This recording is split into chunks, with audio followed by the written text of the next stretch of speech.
سانجن جيمان أمتا خينير الركو فيده فيده بدون شك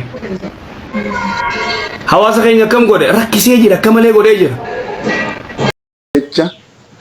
يو وان يكون حلال جدا كافي قفا في الجنة وان يكون حلال حرام يوجد حواس الأبا هردفتوت الأبا ديقرتوت الأبا نما ميكا كم وانا كان دبتا جنون نمن التئارة والله بالله هذه خسارة وخيانة للأمة نمن نقارة جلاني أحكام ربي دويسون خيانة أمانة ربنا ما بركاي علمي كان رب أما قافي تكانا سرت الإحساب أين بروفيسور أرونو مكاسان بيكون بروفيسور جئتي فياما بروفيسور بكيساني بوني بك رسولك أبوي قالتم وأن نبيوني حركة أمم كان نالا ولما عيشوا ولما تكيسي أرغبت مالي تسينيجو وايب إميزا فاتك كلمة في مالي جسي لما فرتي فاليون أمدي نبرتي كبدو أمتك سنبرتي أكا جمان كبو جريني أمتك أنا أكا وان كان الرهير جان كنا أجي فتوتو كنا بيكيساف على التلي كان جرتن وري أرجع كنا أرجو دندتن دوران درسيني أكي جنو السلام عليكم ورحمة الله تعالى وبركاته. عليكم السلام ورحمة الله وبركاته. إيجا زمن أما أسألو كنا واني هدو جدو نزاته وانج آتي الرتي نزاني هدو جدو ورح اللالجوفي جدو ورح الرمسوت الرتي ديمي وان بايتو ديما جرا علماء والكلفون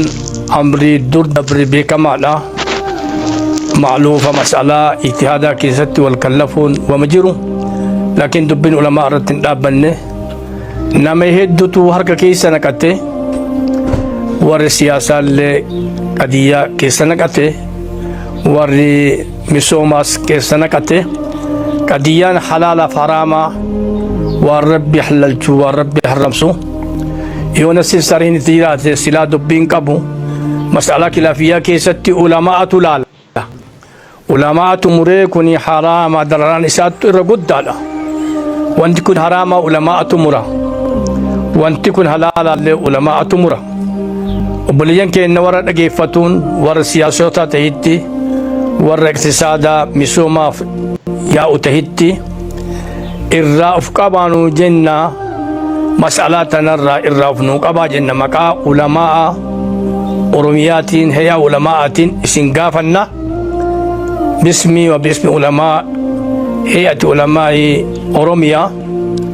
كانال سنغافنا اسن نملي با مسألة تنرى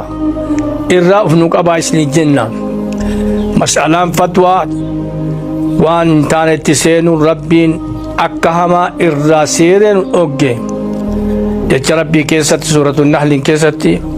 ولا تقولوا هذا حلال وهذا حرام لتفتروا على الله الكذب إن الذين يفترون على الله الكذب لا يفلحون يا ربي كي نقرتني كن حلالا كن حرام جتشون نمن التسين جتشون كرامت الرأف نوقبا علماء عيسى علماء بياتي عيسى إسان تبيكا مكتين تندرى قدا قبدي جتشو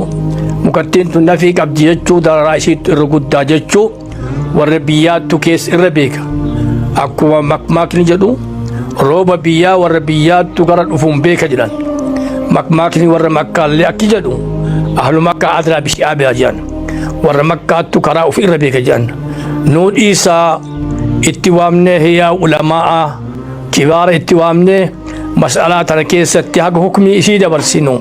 وان فردين تكو حلالا حرام جئي برسومتي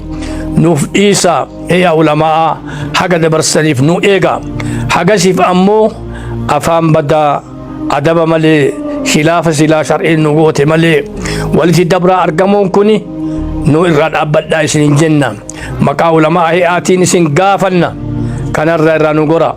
قديان سياساتي متي قديان سرقتي ايكونوميتي او اقتصاداتي متي او كمسوماتي متي وان يكون حلال وان يكون حرام جچو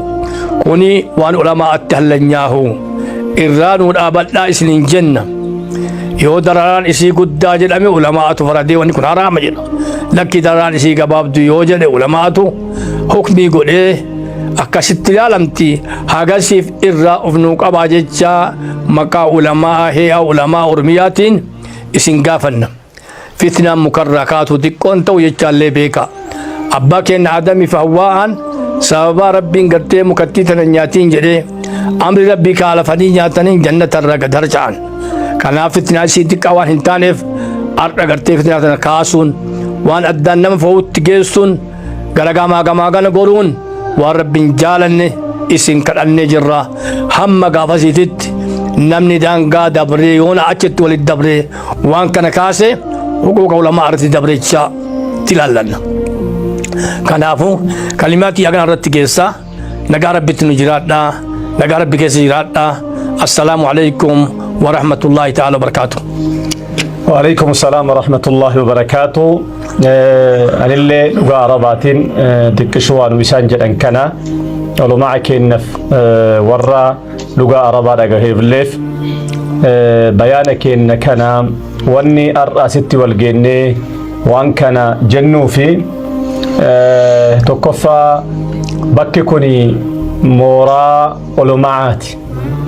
مورا علماءني كيست بوبا أمالي مورا نمني أرجع كيس بوبا أمتي مورا علماء أكبدي بكي علماء أكبدي أتكت أسكيسة ناسويت أكت أسون دندي أسكيسة جماعة نارا جت متى خيتين إنك تجباتي ورا جماعة نارا فيديو جنة نارا فيديو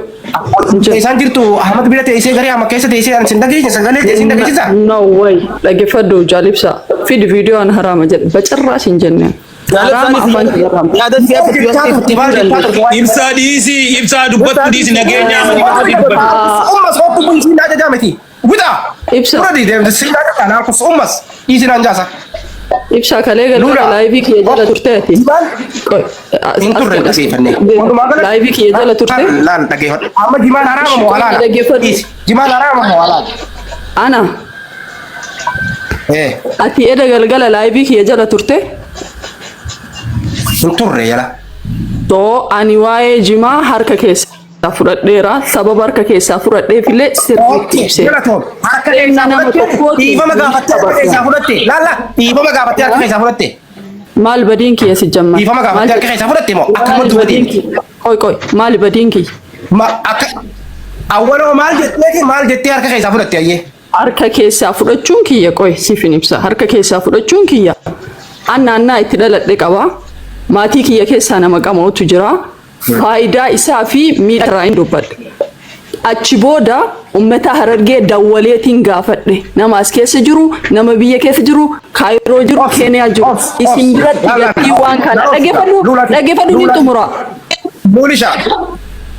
qaali laa obsira tokko naasoina Lulisha sin kabaja jabduu nama intala islaama sin kabaja dhageeffadhu jecha tokko sin joonfadhu ati miidhaa jimaati miidhaa jimaan qabuu fi miidhaa jimaan hin qabne ati dubartiidha qamaatee beeytaa'ee waa'ee miidhaa gaafachuun si barbaachisaati. Ati shee Muusaa Suwaalatti ilaal shee Muusaa Suwaala irratti hin guuttattu takka shee Aadam Tuula irratti hin guuttattu lama shee Amiin Ibiroo irratti hin guuttattu ati jara kanarratti. Dhaggeeffadhu ammallee irra deebi'ee siin jedha yoo ati viidiyoo lu'lu'aan jimaan haraama jecha jedhu afaan kiyyarraa bahu ati naa fidde gadi bahee dhiifaman gaafadhaan garuu hin jenne. Takka lammaffaa irratti vaaliyuun qamadiin nu biratti qabdu ummata keessan biratti akka jimaan qabu jireenyi ummata kanaa akka waan kanarra hidhaa ta'e osoo ummata kanaa furmaanni wahii hin kennin dubbii tana ajandaa godhachuun sirrii akka hin tahin bareetiin harka keessaa fudhadhe Ustaaz Ahmadiin illee dhimma kana keessaa harka fudhadha aalimman waan kana itti mari'anna jedhanii jenne ajandaa cufne haashiris achi jira wata sammartu ofii jedhe adda baan achi booda namni laayivii banatee waan san irra dubbatan jiru edda galgala na gaafatan waan hubadhee fi waan naa gale hin dubbadhe kanaan ala ani haraama ka jedhe yoo qabaatu taate ani ችግር የለብኝም hin jenne garuu maaliif hukumii kennuu danda'an dandeettii beekumsa humni qabu hin qabu jaalibsa hukumii kennuu beekumsa gas ga'uun qabu. اوكي قالتهم الفادو وما يادك قافيتك قومنا ديفتي خياطه خيتي تفوفتا قافيتك قومنا ديفتي شيء موسى سوالا شيء آدم تولا شيء أميني برورتي أتي أكيد سلامة كني قوتة تمو هين قوتة توقع سانو لبعات هاي نون ديما جرانيت متاكي الرجران هنقول ثانك يو قالتهم واي جمرتي أيه مال جدي شيء آدم تولا شيء موسى سوالا يا جماعة warri jimaa qamaatan baga gammaddan warri jimaa qamahu sifa warra jannataa afurii wal fakkaatanii jira yoomii dhibba caatiin halaala jedhe an dhibbarraa miliyoona lama caatiin haraama jedhe konfodensii guutummaa irraa jechaadha. Fadhu miliyoona lamaa miti hanga fadhattii fi itti haayamanu. Nuti ragaa 45 ol qabna. Yoonii fi haaraami jechuu san irratti adillaa hadiisaa quraanaa fidde faalarraasi walee nyaamatu. Haraama machiisiise maali hisaaban qabdu. Haqiiqaa nama mallee isiniidha. Uummanni harargee parsentii 100 keessaa 45 arsii keessa. Taateedhaan ajandaa jimaatiin wal qabatee mul'atan jimaan halaali haraame kan jedhu wal falmiin eega kaame eega Dr. Muhammad Kamal Tilmoo jimaan haraame fatwaa jedhu kenname booda as keessatti waa hedduu argineeti jira jechuudha. Sababa kanaatiin wal qabatee anarra akka gartee nama wallaalaa tokkotti wallaalaalleen beekaani gorsa yeroo takka waan ta'eef arrantana aadimoota kenna sheekotii kennan gorsuu barbaada. Akkasuma gartee waan asirratti taajjabnillee waliif Pun akan biarlah nama toko saya kata toko garte kan fatwa gore acirra kate akamin garte gosa tate acirra kate garte akamin gosa fi gosa fakkate wan jeru garte nama tas keessatti miira seenanii fi beektoota garte wallaaltotaaf garte hulaa saaqan hulaa banan saniifillee gorsa qabna ana birabdu moobaala biraa bagara deebiidhaan gara chaanala kiyyaaftan isin jira jalqaba irratti garte taatee jimaa kanaan wal qabate dhalattoonni harargeetii fi dhalattoonni arsii angara lachuun hin beeka waan ta'eef gorsa gabaabduu takkaan isiniif qaba keessattuu gartee kana osoo sheekotiin dhageettee na gammachiisa jalqaba irratti yeroo gartee taateen tokko arsii irra dhaabbatameetiin himamu dhalattoota harargeetii fi arsiitiin baana fakkeenyaaf amma harargee afurannume yeroo taateen tokko arsii baalee irra dhaabbatamee shawaas haa ta'u wallaggallee haa ta'u godina biroo irra dhaabbatameetiin dubbatame gara godina saniititti achi hin fidina akkasuma gartee kan arsiitillee jechuudha akka harargeetitti hin hiikkatina ilumayyuu beeki taateen akkanaa kun yeroo taame nuyi kanatu gartee garaa hin bal'anne malee waa irraa baratta waan gartee na biratti gartee akkasti aadaa ta'e tokko saadaachitti godina sanitti aadaa qaanyiidha inumayyuu wanti na biratti qaanyii isaan biratti gartee aadaadha osoo gartee nuti sammuu kan bal'annu taate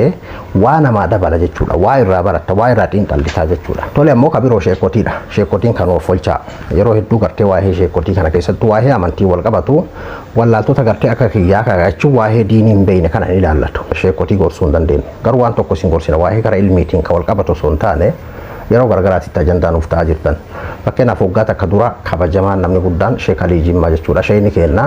waggaa takka dura waa'ee jimaa jirtu akkuma gartee amman tana Dr. Kamaalii wal fakkaatu kanatti waa'ee jimaa irratti dubbatanii uummanni hagam takka wal falmee afaan tahee walirratti duulee uummanni afaan tokko dubbatu uummanni gartee amantii tokko hordofu obboleeyyan sabaa obboleeyyan amantii akkasii walirratti duulanii gartee wal ciraa wallaaltotaa fi gartee duriyyee kashlabbee waan akkanaa kana gartee barbaaddeetni as keessa sirbituu fi karaa saaqan jechuudha karaa bananii jechuudha. Amman tana gartee Dr. Kamal Muhammad Tilmootisi yeroo gartee waa'ee kana irraa dubbatanis wantoonni gartee nama wal falmisiisa tarhuma akka jimaa kana jiwaan muraasa miree fakkeenya kanaafuu wanni akkanaa kuni nu qoqqoodaa jirtan amma fakkeenyaaf miidhaa jimaati immoo yeroo gartee uummanni saba tokko akkasi gartee walirratti duulee gartee sababa kanaatiin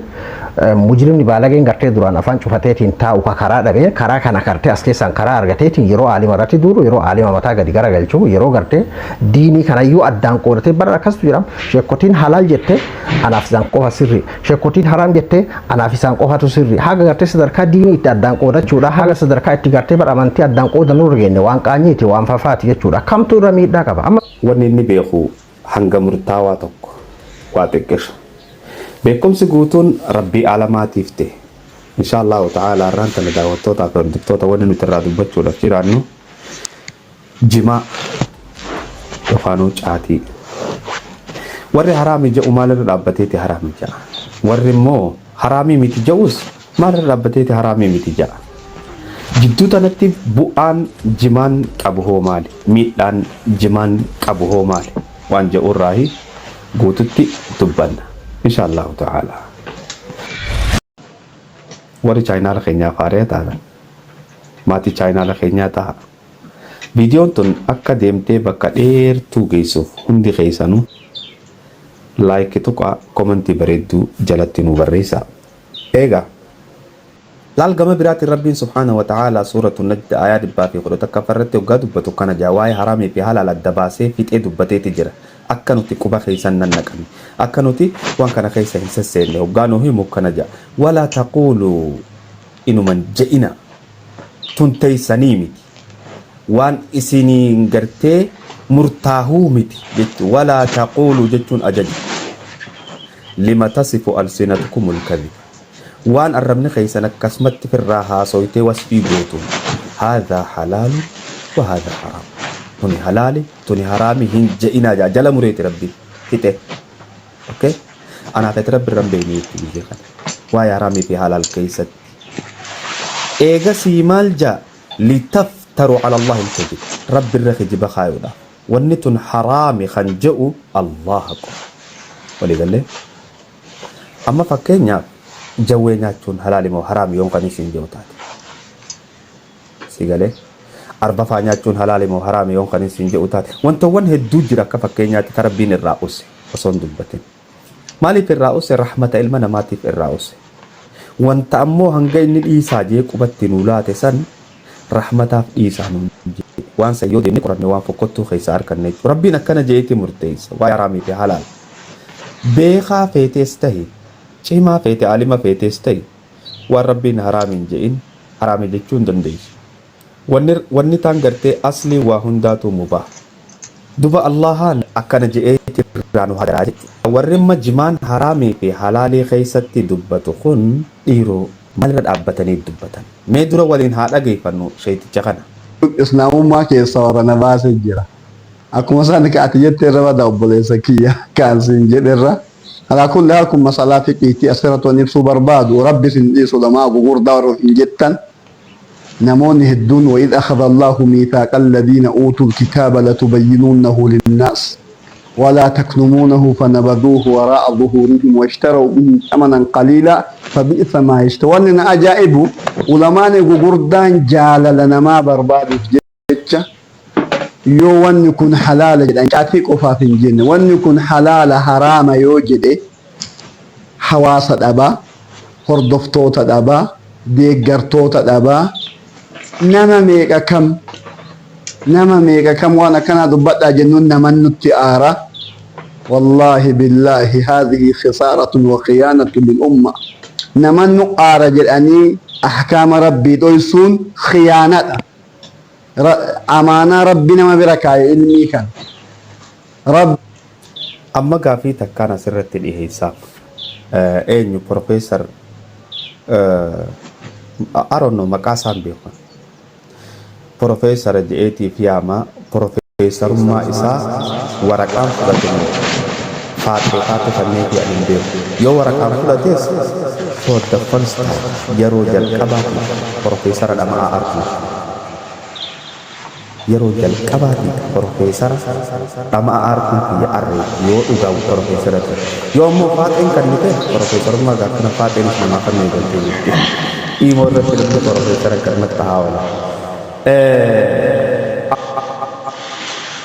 أيه دبيني حمزة مدان قد كنا تربينا شو لما جمارتي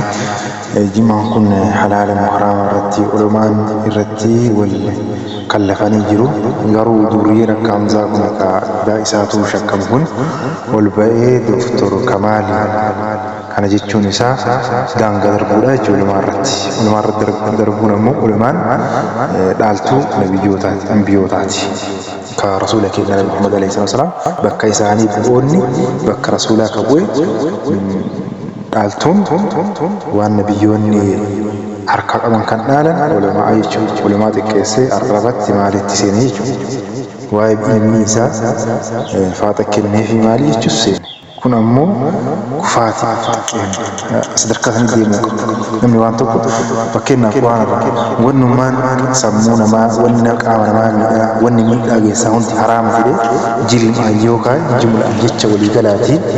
اميدان يوكاي جر سانكي ساوني نو بابا اجر امني نو فكينا كاسيتو حرام وانا na jawwe na cha wani kunni haram halal rabbi haram yin ke yaru jecha wali galati ka kayatu jirai fakkeenyaaf warri kotti baqaqaa hundi nyaataman ka jedheera quraanaan warri kotti duudaa nyaataman jedheera deebi'ee mallee waa'ee caatii irratti quraanaan wanni nama sammuu namaa miidhaa marti wanni nama hadochaa marti haraama ka jedhu yoo ta'u caatiin achi keessa yookaan jimaan achi keessa galti hin galtu walumaan masalaa akkasisaniin ilaaluu danda'anii jechuudha walii galaatiin yookaan aamiidhaan ilaalanii hukumii yookaan murtii akkanaa kennuu danda'anii jechuudha. Kanaaf tana keessa warroonni durriyoonni garaagaraa dhimma jimaa keessan galfattanii yaada keessan galmaan gachuudhaaf imalaa jirtan tattaaffii godhaa jirtan akka irraa qusattan deddeebinee isin hinnaa jechuudha. Kanaaf kun qoqqoodamiinsa hawaasa keenyaa hawaasni Harargeetii fi Arsii ولمان توك ترى دبت دلوتا أرسي سببا ولمان توك دلوتا سببا حرقيت إف جو سليمان دبي جو سليمان جبتي وكنتان ور سياسة كتب فايدة ور سياسة سني قلان قودني ويلشو يتشون تقول لي وانا كسيتا كنكر قارم نجرنا كنافو دوبا ونكون ولمان بيجان كابو وسنكاب ولمان اي مفو ولمان حيون توك شي موسى سؤالا أناف حيو سلامات بيكا سلامات ilmi isaan qabsa irraa bara anaafis guutuu biyya tanaatiif guutuu gaanfa Afrikaa baha Afrikaatiif hayyuu ilmi barsiisanii jechuu danda'anii jechuudha. Hundaafuu olumaadha beekaadha. Akkasumas Dr. Kamaalis akkasuma hayyuu hunda keenya gaanfa Afrikaa kana Oromiyaa fi Itoophiyaa bira darbanii hukumii yookaan murtii kennuu danda'anii jechuudha. Kanaaf waan akkanarraa of qusannuu jechuu barbaada. Sagantaa biraa kana xiinxalluudhaan bal'inaan kan itti deebi'udha. Ammaaf sa'aatii majala xumurame. Kanaaf bayyaanaataa uummata keenya rabbi tokko haa taasisu. Akkasii assalaamu alaikum warahmatullahi. Jimaan uummata keenyarra rakkoo fide biduuni shakkin. Hawaasa keenya akkam godhe rakkisee jira akka malee godhee jira.